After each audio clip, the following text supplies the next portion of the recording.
Hello, everybody. Welcome to Divorce, the First Six. My name is Peter Maestri, and I'm going to be your host. Today, we have the pleasure of interviewing Jill Gulotta, and she is a mother of two, divorced for 2 years, and she is amazing. You're going to learn a couple of things about her, like she's a divorce coach, and she's also a registered dietitian. So, without further notice, let's meet Jill. How are you, Jill? I'm good, thank you. Thanks for having me. I'm so excited to be here. Are you kidding me? Thank you for being a yes to this conversation. It takes a big person, so we're glad to have you. Without further ado, I have a question for you. What were Yes. your first 6 months like? God, it's even hard to remember because I felt like I existed in a fog. Like I felt like I always say this idea of like treading water, like just trying to get through each day. I was very angry and such a toxic feeling, but I was very angry. Um, I felt like with my ex, like, how could you do this? How could you let our family fail? How could you not work harder to save our marriage? So there was a lot of anger and resentment, and it just felt very heavy and like a fog. Like the day to day was like autopilot, just trying to get through. And I was very stuck in those first 6 months and for probably longer than that, but I just couldn't see outside of like, oh my God, I failed and my marriage is over. And now what? What is stuck? Like, what does stuck mean to you? Just like no forward movement, just spinning, like ruminating over the same thoughts. Well, how did this happen? How could he do this? What am I going to do with my life? Like just spinning out and no plan to move forward, no even baby step to what do I do next? Just really sitting in these heavy negative emotions that were not productive at all, that were not problem solving at all. Like, what do I do next? What's the next step? How do I make sure I'm eating enough? Nothing. There was no forward progress. So I just felt stuck in those negative emotions and we're just ruminating and spinning in them instead of thinking about how do I put one foot in front of the other and start to rebuild, or what does rebuilding even look like, or even there was no even thought about rebuilding. So it was just like staying stuck in this idea that my marriage is over and all the negative thoughts that came with that. And what was it that you did that broke you free from that pattern? I think I finally can I curse? Is that okay? Do people Whatever curse you on here? want. You can go East Coast on this motherfucker. Okay, yes, drop Yeah, that yeah. F bomb. Um, I honestly felt like I got sick of my own shit. Like I was playing this victim card. Why me? Poor me. Look at how much I'm struggling. Look at what a piece of shit my ex is. I'm doing everything on my own. I'm a single mom. I'm making barely making, like it was so negative and so heavy. And I finally just like got sick of myself. I was like, what good am I doing here? I'm not creating anything better than this negative, toxic, heavy, victimized kind of being. That was my everyday. And it was even unhealthy. My weight, I was so thin. I wasn't taking care of myself. I didn't feel fully engaged in my kids' lives. Like they were getting taken care of, but like I wasn't enjoying them because I was in this fog. And I was like, I finally was like, what the fuck are you doing?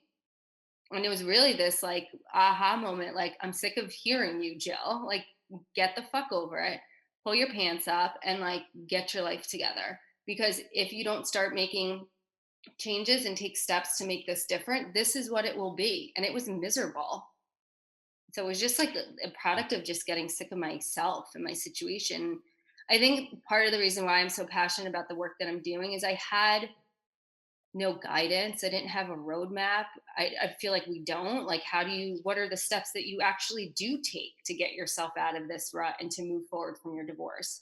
I had no one even in my circle. I was the first in this huge group of people to get divorced. So like I didn't have anybody else to lean on and be like, what do I do here or how do I do it? So it was just a product of like, it's time. Like, do not stay stuck because this will be your life if you don't start making some changes. Do you remember the exact moment where you were when you had that aha moment? Sitting in my car. Mhm. Yeah, I do actually. That's a really good question. At the time, I was working at a big gym, Lifetime Fitness. I don't know if you guys have those, or some. So they're everywhere. So somebody probably knows it. Mhm. I ran the nutrition department there, and I just finished work, and I was on my way to pick up the kids. And now, like, I'm doing everything, leaving in the middle of the day to get the kids at preschool, dropping the babysitter. This one's got to go here. This one, and I'm shot, shot, drained, tired, stressed, angry. And I remember getting off the phone with my ex about something that, and he like pissed me off. And I just like exploded on him. It was nasty. It was hostile. It was reactive. And I got off the call. I was like hysterically crying. And I was like, you can't keep living like this. You can't do this. You can't keep running on fumes and being drained and exhausted. And even worse, like carry on with so much anger. Like that anger was so toxic for me. And I was becoming this really nasty version of myself. And I just didn't like it. And I remember sitting in my car crying and was like, enough is enough. And this isn't even who you are anymore at this point. Like I was so angry. And that anger was like starting to change my character. And it was in that moment that I'm like, I don't even like myself right now. And this person, I'm going to let this person, my ex, like create my story and be the one that like affects how my life goes. Like he's never going to be different, and I'm going to keep playing into this and expecting different from him and getting pissed when he doesn't show up or do the right thing. And I'm like, I can change. I can't change him, but I can change, and I need to change because I don't want to live like this anymore. And I don't want him to affect me the way that he had been affecting me when we first got separated. So you said something that's super important. Like you claimed your own power. You didn't allow him to dictate what was happening. You started to say, okay, this is how life is gonna go. Where do you draw? That's sorry. No, go Where ahead. do I What were draw you? from?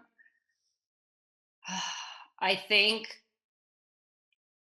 I think Especially back then, because back then you're in, you like you said it. It's you're chasing the why. You're doing all these things that don't produce any good results.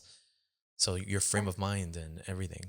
Give us a little I think tidbit. it came from months and months of expecting him to do something different. And I'm like, this is like right after we got separated. I was like, had this, he's gonna fight for us and he's gonna make it better. And he continued to not. Yeah. And I continued to get upset because I was expecting to act and behave in a way that he never had. And so it was like months and months of like me expecting him to be different. When he wasn't different, me getting pissed off, and this vicious cycle. And so I mean, it took very long time because I was like, he's going to change and he's going to make it better. And I was expecting him to change and make it better. And that what kind of, was the influence on my mood. And I was like, after numerous, probably too many times of seeing like, that is not the case, Jill, was that aha moment. Like, okay, you need to accept he is never going to be different. And if you want your situation to be different, you have to accept that he's never changing, and you need to start to change. And you need to start to change how you react to what he's doing. Because it was my reactions that were so toxic and so angry. And it was because I was setting these unrealistic expectations for his behavior or his choices or what I thought he should be doing. And every time he fell short or he let me down, I would get pissed. And so I started to be like, well, now it's my fault. It's my fault that I'm this angry and this hurt and this upset because he's never going to be different. And if you keep expecting something that's never going to happen, at some point you have to own that and say, like, I'm part of this problem and I need to change that. And I'm a big believer that you're only in control of you, and that's what you need to focus on. And if you're looking for anybody to control your feelings or your emotions, like you're putting them in the wrong hands. 100%. So when you're learning that, when you give up the expectations, do you stop blaming the person or do you continue to blame the person? And is there power in blaming? I don't think there's power in blaming because I think that doesn't allow you to focus inward and focus on yourself and actually move forward. I think I think it's important to accept who someone actually is and what they're showing you, and not to recreate who this person is or what they're capable of. People show you who they are, and it's on you to accept it. Um, I try really hard to acknowledge my role in things. Like I'm never going to be the person that sits there and be like, "I didn't do anything. It's all you. It's your fault." However, there are like big things that you can't ignore that is somebody's doing. Um, so I can clearly say there's probably things in my marriage that maybe I could have done better, but I don't think I can also confidently say like I'm not the reason that my marriage failed. But pointing blame anymore does nothing. So I have shifted my focus on myself, my kids, building a life for us that I'm in control of. And looking backwards or pointing blame or still being upset by somebody else's actions has no place in that process. I love the fact that you said accepting, and I'm going to come back to it, but I want to go back to expectations because we have expectations, right? As human beings, it's like our number one trait, and we're experts at it, whether you practice it or not. What was it that you learned about expectations that worked and that didn't work for you inside of the marriage? Well, I feel like I'm still working on this whole expectation thing. Um, I remember we did like the whole couples counseling thing, and um, my ex's issue was he was a pathological liar, especially around money.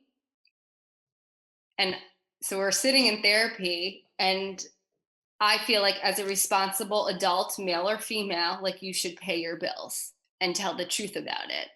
And I remember sitting in therapy, and she's like, "You can't expect that of him."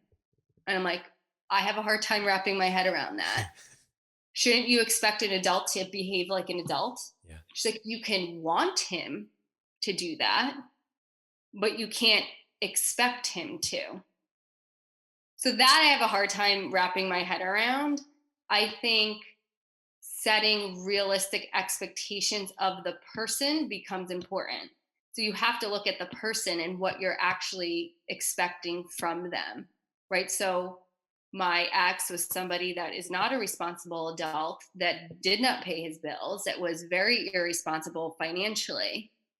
Then it's on me to not, I can't expect that type of person to be financially responsible and pay their bills. Hmm. So I think that becomes tricky because I think there's certain expectations you should have of people, but you have to be realistic about the person that you're having that expectation for. Does that make sense? It does, and you separated it when you said want, or when the therapist said want, because it is. It's like having an expectation is almost that's your what you want to occur, but as opposed to what I break it up into want and need. So I Hmm. I kind of use those two, and in my divorce I did that. I said, what do I need and what do I want? And what I wanted was to be with her, but what I needed was to get out. That's a wrap on another episode of Divorce the First 6 Months. Don't forget to hit subscribe for more insights. Take care.